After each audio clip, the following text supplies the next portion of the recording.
dan lain-lain diselenggarakan dengan cara saksama dan dalam tempo yang sesingkat-singkatnya. Jakarta, 17 Agustus 1945, atas nama bangsa Indonesia, Soekarno.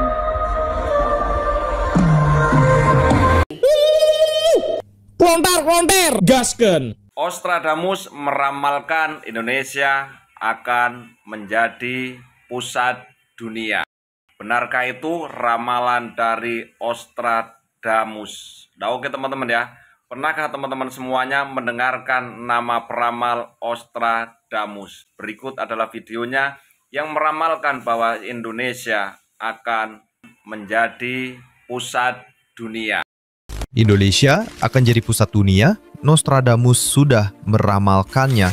Katanya cuma mitos, tapi ramalan ini terlalu spesifik untuk diabaikan.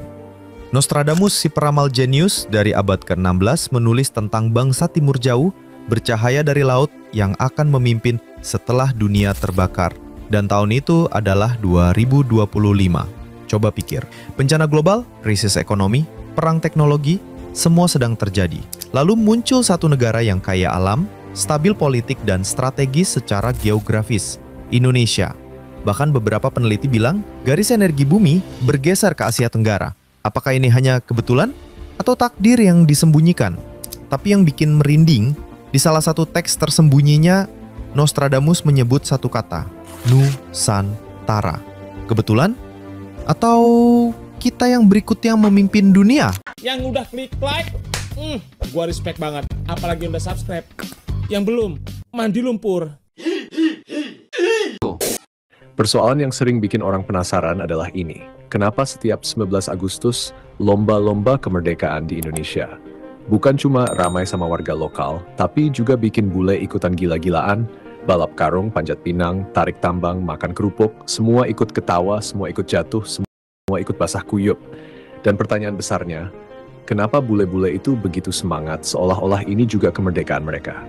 Mari kita kupas habis. Dengan suara lantang, dengan semangat yang tak pernah padam. Lomba 17 Agustus itu lebih dari sekadar main-main. Kalau orang luar lihat pertama kali, mungkin mereka mikir, lomba ini kan cuma permainan kampung, sederhana banget, apa istimewanya? Tapi di Indonesia, lomba 17 Agustus punya makna yang jauh lebih dalam. Bayangin, ribuan desa, jutaan orang dari kota sampai pelosok, semua kompak bikin lomba. Bukan lomba mewah, bukan lomba mahal, tapi lomba yang bikin orang ketawa bareng, jungkir balik bareng, bahkan rela kotor-kotoran bareng. Dan disitulah bule jatuh hati. Mereka lihat ada sesuatu yang gak ada di negaranya. Rasa kebersamaan. Balap karung, mereka sudah terjungkal dan ketawa lepas.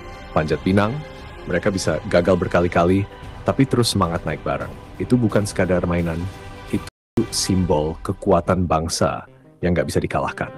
Dan bule ketika ikut, mereka langsung merasa ini bukan cuma lomba, ini adalah perayaan jiwa Indonesia.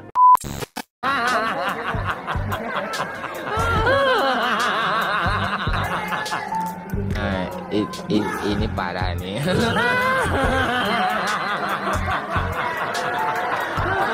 Tenang.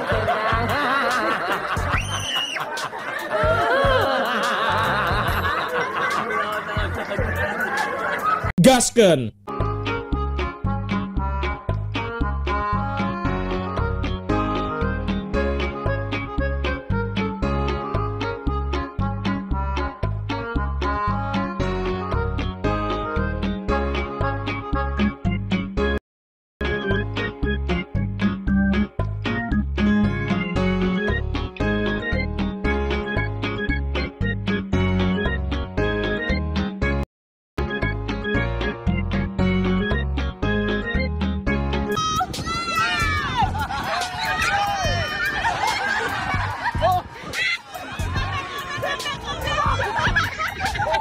Nah oke teman-teman ya, ketika kita tadi mendengarkan sebuah video ya tentang ramalan Ostradamus yang menyebutkan Nusantara. Ya mudah-mudahan itu beneran ya, Indonesia menjadi pusat nantinya suatu saat lah. Karena apa? Karena kita melihat banyak sekali sekarang itu orang-orang ya dari mancanegara, para bule itu mereka sangat suka, sangat menggemari mereka itu belajar bahasa Indonesia. Salah satu faktor bisa menguasai dunia adalah bahasa. Bahasa kita sudah sering melihat lah ya, ketika para bule berbicara, ketika bule datang ke Indonesia, mereka itu ingin datang lagi ke Indonesia. Jadi tidak menutup kemungkinan ya, bahasa adalah salah satu faktor nanti yang akan bisa membuat dunia tahu tentang Indonesia. Kita berdoa sama-sama karena kita itu sama-sama menginginkan bahwa negeri kita ini ya adalah negeri yang bisa maju menjadi pusat dunia nanti. Walaupun sepertinya itu gimana gitu ya, akan tapi kita itu sebagai orang ya yang cinta terhadap negara kita. Negara kita itu negara yang cukup besar. Kita berharap kita bisa menjadi pusat dari dunia. Terima kasih. Cukup sekian. Assalamualaikum warahmatullahi wabarakatuh.